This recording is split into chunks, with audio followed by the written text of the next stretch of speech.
Okay guys, यहाँनिर तपाईँहरू हेर्न सक्नुहुन्छ एउटा क्युआर कोड छ। अब यसलाई म आफ्नो मोबाइल फोनबाट स्क्यान गर्छु। वाउ, मेरो युट्युब च्यानल खोलिसकेको छ। सो यस्तो टाइपको क्युआर कोड साथीहरू तपाईँले बनाउन सक्नुहुन्छ। यदि तपाईँको ब्लगिङ च्यानल छ अथवा मोटो ब्लगिङ गर्नुहुन्छ अथवा तपाईँको युट्युबमा च्यानल छ भने यस्तो टाइपको क्युआर कोड बनाएर आफ्नो बाइकमा टास्न सक्नुहुन्छ, आफ्नो गाडीमा टास्न सक्नुहुन्छ, अथवा तपाईँको पसल छ भने पसलमा टास्न सक्नुहुन्छ। त्यहाँनिर मान्छेहरूलाई तपाईँलाई हुन्छ नि खोलेर स्क्यान गरेर सब्सक्राइब गराउन सक्नुहुन्छ, हुन्छ नि सर्च गरेर निकालिराख्नु पर्दैन। यो चाहिँ तपाईँलाई काम लाग्छ। सेम यस्तै कुरा तपाईँले टिकटकमा पनि युज गर्न सक्नुहुन्छ। टिकटकको एकाउन्ट छ भने टिकटकको एकाउन्टको पनि क्युआर कोड बनाएर त्यसलाई प्रमोट गरेर त्यहाँबाट पनि राम्रो फलोवर र सब्सक्राइबर गेन गर्न सक्नुहुन्छ। र वाइफाईहरूको पनि बनाउन सक्नुहुन्छ। तपाईँको क्याफे छ, क्याफेमा अब कोभिडको समय छ, सबैको मोबाइल सुन अलिक नराम्रो पनि हुन्छ है। सो त्यसको लागि पनि एउटा राम्रो क्युआर कोड बनाएर त्यहाँनिर भित्तामा राखिदिनु भयो भने कसैले पनि त्यो क्युआर कोडलाई स्क्यान गरेर आफ्नो वाइफाई कनेक्ट गर्न सक्छ। सो यो तपाईँलाई एकदमै काम लाग्छ। यो क्युआर कोड कसरी बनाउने आउनुहोस् म तपाईँलाई सिकाउँछु एकदमै डिटेलमा। आउनुहोस् भिडियोलाई स्टार्ट गरौँ। ओके गाइज, आइसकेको छु म आफ्नो ल्यापटपको स्क्रिनमा र यसलाई तपाईँले आफ्नो मोबाइल फोनबाट अथवा जेबाट पनि गर्न सक्नुहुन्छ। र यहाँनिर म तपाईँलाई एकदमै सजिलो तरिका सिकाइरहेको छु, सबैले गर्न सक्ने तरिका। सो एकदमै सजिलो छ, ध्यान दिएर हेर्नु होला। सो आफ्नो ल्यापटपमा अथवा आफ्नो मोबाइलमा आफ्नो फेभरेट ब्राउजर खोल्नुहोस् र गुगलमा साथीहरू तपाईँहरू सर्च गर्नुहोस् क्युआर कोड जेनेरेटर है। फर्स्टमै यहाँनिर खोलिहाल्छ र यसको युआरएल हेर्न सक्नुहुन्छ www.qr-generate.com। यस्तो टाइपको वेबसाइट चाहिँ फर्स्टमै देखाउँछ। तपाईँ यो वेबसाइटमा आउनु होला। वेबसाइटको इन्टरफेस पनि तपाईँहरू हेर्न सक्नुहुन्छ र यसमा साइनअप गर्नुभयो भने अलिकति धेरै फिचरहरू पाउनुहुन्छ। सो साइनअप गर्न मन छ भने साइनअप पनि गर्न सक्नुहुन्छ एउटा आइडी बनाएर। अब जस्ट यहाँनिर म तपाईँलाई सर्वप्रथम त युट्युबको एउटा बनाएर सिकाउँछु, त्यसपछि अरू पनि सिकाउँछु है। सो युट्युबको बनाउनको लागि फर्स्टकै अप्सन यहाँनिर युआरएल रहेको छ है। यसमा अरू अप्सन पनि छ, कार्ड, टेक्स्ट, इमेलहरू धेरै कुरा छ, सबै म तपाईँलाई बताउँछु है। सर्वप्रथम त युट्युबको बारेमा जानु। मैले युआरएलमा क्लिक गरेँ। अब तपाईँले आफ्नो युट्युब च्यानलको हुन्छ नि युआरएल लिङ्क हुन्छ, लिङ्कलाई कपी गर्नुहोस् र यहाँनिर आएर पेस्ट गरिदिनु। सो यति गरिदिनु भयो साथीहरू, तपाईँको यो क्युआर कोड साइडमा बनेर रेडी भयो। एकदमै सजिलो छ युट्युबको लागि। सो यहाँनिर हेर्न सक्नुहुन्छ यो क्युआर कोड बनेर रेडी भइसकेको छ। अब यसको फ्रेमहरू तपाईँले चेन्ज गर्न चाहनुहुन्छ भने यहाँबाट तपाईँले डिफ्रेन्ट टाइपको फ्रेमहरू यसको यहाँबाट चेन्ज गर्न सक्नुहुन्छ। फेरि तपाईँले तल आएर यहाँनिर यसको कलरहरू हुन्छ नि, अब डिफ्रेन्ट टाइपको कलर अथवा डिफ्रेन्ट टाइपको सेप चाहिएको छ भने यहाँबाट तपाईँले त्यो पनि गर्न सक्नुहुन्छ है। त्यसपछि यहाँनिर आएर यसको कलरहरू केही अर्कै टाइपको कलर राख्नु छ भने तपाईँले यहाँबाट राख्न सक्नुहुन्छ। सो यहाँनिर हेर्न सक्नुहुन्छ मेरो यो बनेर रेडी भइसकेको छ।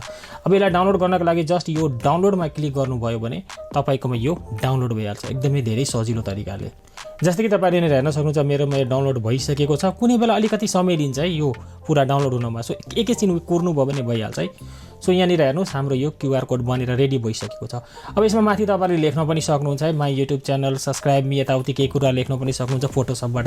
त्यो त तपाईँले मजाले गर्न सक्नुहुन्छ। सो यहाँबाट तपाईँले यो गर्न सक्नुहुन्छ है।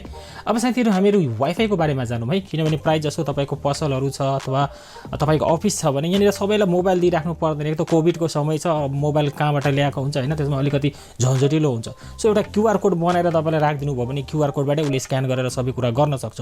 यो एकदमै सजिलो छ, मजाले तपाईँले गर्न सक्नुहुन्छ। सो वाइफाईमा आउनुहोस् र यहाँनिर तपाईँले आफ्नो वाइफाईको नेम दिनुहोस् है। वाइफाईको नाम के छ, फर इक्जाम्पल मेरो केडी नाम छ है, मैले केडी दिएँ। त्यसपछि वाइफाईको पासवर्ड के छ तपाईँले पासवर्ड पनि यहाँनिर साथीहरू दिनु होला। सो मैले आफ्नो पासवर्ड पनि यहाँनिर दिएँ। त्यसपछि WPA2 मै सिलेक्ट हुन्छ। यति गरिदिनु भयो तपाईँको सम्पूर्ण काम सक्यो। हिडेन छ भने हिडेनमा क्लिक गरिदिनु भयो भने हिडेन पनि भइहाल्छ। नभए साथीहरू डाइरेक्ट हुन्छ नि, तपाईँको वाइफाई यदि ह्याड गरेर राख्नुभएको छ भने हिडेनमा क्लिक गरेर त्यो गर्न सक्नुहुन्छ है। सो मेरो हाइड छैन, सो यहाँनिर म जेनेरेट क्युआर कोडमा क्लिक गर्छु। अब यहाँनिर हेर्नु साइडमा क्युआर कोड हाम्रो बनेर रेडी भइसकेको छ। अब सेम तरिका यसलाई डाउनलोड गर्नु छ भने तल आएर यसको सेपहरू चेन्ज गरेर हुन्छ नि यहाँबाट क्लिक गरेर डाउनलोड गर्न सक्नुहुन्छ। र यसमा साथीहरू तपाईँले लेख्न सक्नुहुन्छ फ्री वाइफाई लेखिदिनुहोस् होइन, एउटामा मजाले एउटा बनाउनुहोस् होइन, A4 साइजमा माथि लेखिदिनुहोस् फ्री वाइफाई स्क्यान हियर भनेर। सो यसमा स्क्यान गरेर अरूले तपाईँको वाइफाईलाई कनेक्ट गर्न सक्छ आफ्नो मोबाइलमा। अब साथीहरू यहाँनिर हामीलाई एकदमै काम लाग्ने जुन रहेको छ यो भी कार्ड।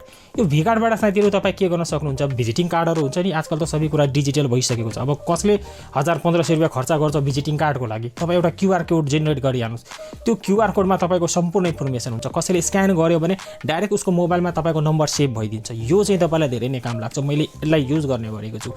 सो यसमा सर्वप्रथम त तपाईँले आफ्नो नाम लेखिदिनुहोस् है। फर इक्जाम्पल मैले यहाँनिर लेखिदिएँ टेक्नो केडी। अनि त्यसपछि मोबाइल नम्बर छ होइन, तपाईँले आफ्नो मोबाइल नम्बर अथवा कम्पनी छ भने कम्पनीको लागि आफ्नो मोबाइल नम्बर दिनुहोस्।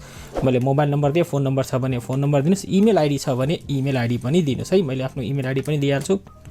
सो मैले आफ्नो इमेल पनि दिएँ। त्यसपछि साथीहरू तल आएर तपाईँले आफ्नो हुन्छ नि कम्पनीको नाम पनि यहाँनिर दिन सक्नुहुन्छ है। सो मैले कम्पनीको नाम पनि टेक्नो केडी दिएँ हैन। त्यसपछि कुन स्टेटमा छ त्यो लेख्न सक्नुहुन्छ, सिटी पनि लेख्न सक्नुहुन्छ है। सिटी लेखिदिनुस्, जिप कोड छ भने जिप कोड दिनुस् हैन, कन्ट्री छ भने अनि कन्ट्री पनि लेखिदिनुस् है। फर इक्जाम्पल मैले यहाँनिर लेखेँ अनि त्यसपछि वेबसाइट छ भने आफ्नो वेबसाइट पनि यहाँनिर दिइहाल्नुहोस्। सो यहाँनिर सम्पूर्ण कुरा हाम्रो भइसकेको छ। अब यो ट्र्याकिङ भन्ने फिचर चाहिँ यसलाई अन गरिदिनु भयो भने यसमा साथीहरू तपाईँलाई साइन अप हुन भन्छ। अब यो ट्र्याकिङबाट तपाईँ के गर्न सक्नुहुन्छ भने तपाईँले ट्र्याक गर्न सक्नुहुन्छ कुन कुन कसले तपाईँको यो युज गर्यो। तर यसको लागि यसमा तपाईँलाई आइडी बनाएर साइन अप गर्न सक्नुहुन्छ, फ्रीमा छ, खासै प्रब्लम हुँदैन यदि यो तपाईँले राख्न चाहनुहुन्छ भने। मैले त यो पनि राख्ने गरेको छु है। सो यो सबै कुरा गरिदिनुहोस् हैन। अब जेनेरेट क्युआरमा एकचोटि यसरी क्लिक गरिदिनुहोस् है। सो यहाँनिर हाम्रो क्युआर बनिसकेको छ हैन। अब यसमा तपाईँले डिफ्रेन्ट टाइपको केही कुरा अब यस्तै टाइपको बनाउन चाहन्छु, मैले केही राखिनँ है। सो यहाँनिर म के गर्छु भने तल यहाँनिर डाउनलोड जेपीजी आएको छ, म यसमा क्लिक गर्छु र यसलाई म आफ्नो मोबाइलमा डाउनलोड गरेर इन्स्टल गरिहाल्छु। अब गाइस यसलाई तपाईँलाई स्क्यान गर्नु छ भने जस्तै कि मैले एउटा भी कार्ड बनाएँ हैन। अब तपाईँको मोबाइल फोनमा यो स्क्यानर भन्ने एउटा एप्लिकेसन छ भने म तपाईँलाई देखाइदिन्छु। यस्तो टाइपको स्क्यानर भन्ने एप्लिकेसन छ भने यसलाई नै युज गर्न सक्नुहुन्छ। यदि छैन भने तपाईँले प्ले स्टोरमा गएर कुनै एउटा एप्लिकेसन क्युआर कोड स्क्यानर देखाउँछ है, कुनै एउटा राम्रो एप्लिकेसन डाउनलोड गरिहाल्नुहोस्। जस मेरोमा छ म तपाईँलाई स्क्यान गरेर देखाउँछु है। प्रायः जस्तो धेरैको क्यामेरामा पनि हुन्छ है। सो मैले यहाँनिर स्क्यान गर्न गइरहेको छु है। यो यहाँनिर हेर्न सक्नु, अहिले जस्ट मैले भी कार्डको बनाएको छु, मैले स्क्यान गरेँ। अब यहाँनिर हेर्नुहोस् है, सम्पूर्ण कुरा यहाँनिर आइसकेको। अब जस्ट मैले इम्पोर्ट कन्ट्याक्टमा क्लिक गरेँ भने यो मेरो कन्ट्याक्ट लिस्टमा आइहाल्छ र माथि म यसरी क्लिक गरेर आफ्नो कन्ट्याक्ट लिस्टमा यसलाई सेभ गर्न सक्छु। सो तपाईँले यहाँनिर हेर्न सक्नुहुन्छ मेरोमा यो सेभ पनि भइसकेको छ। सो यसरी तपाईँले यो भी कार्ड बनाउन सक्नुहुन्छ। सो तपाईँले हेर्नुभयो मैले कति सजिलो तरिकाले आफ्नो युट्युब च्यानलको लागि बनाएँ, एउटा भी कार्ड पनि बनाएर वाइफाईको पनि त्यो बनाएँ।